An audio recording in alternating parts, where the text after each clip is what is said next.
Sur un plateau, on trompe l'œil, docteur? J'en sais rien. Je pense qu'on évalue mal l'épidémie et notamment avec ces chiffres de tests. On soigne une épidémie de tests, quoi. Pas de malades, mais de tests, de courbes, de chiffres, de projections.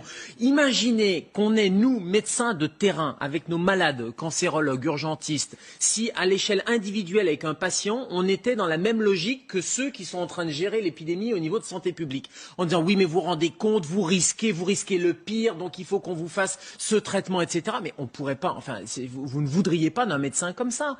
C'est-à-dire que le médecin, il est dans la balance bénéfice-risque en permanence. C'est ce qu'on fait avec tous nos patients tous les jours. Et j'ai l'impression qu'en termes de santé publique et d'épidémiologie, ils sont pas du tout dans la balance bénéfice-risque, alors que le président, lui, l'est dans la balance bénéfice-risque, mais ils sont dans on voit le pire, donc il faut tout de suite prendre les mesures drastiques, etc.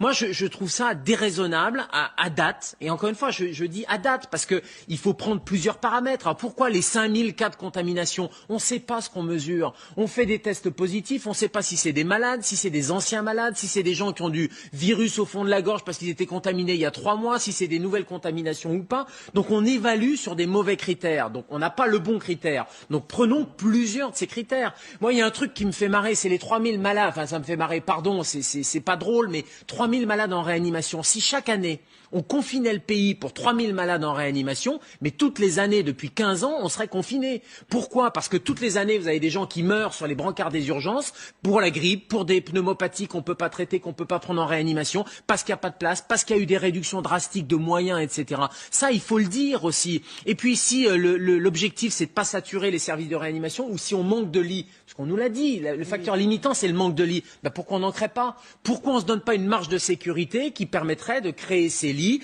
de réouvrir des hôpitaux de proximité? D'autres pays l'ont fait, ce qui détendrait en plus l'atmosphère de tout le monde et qui donnerait l'impression que l'hôpital va vous soigner et tient réellement. Là, je comprends pas bien. C'est la politique du pire et en même temps, on fait rien en face. Pas de création de lits, pas de tests pour aller dépister les lieux de vectorisation. Vous allez me dire si je ne me trompe, mais non seulement on n'a pas créé de lits, mais des lits ont été supprimés depuis un an. Mais bien sûr.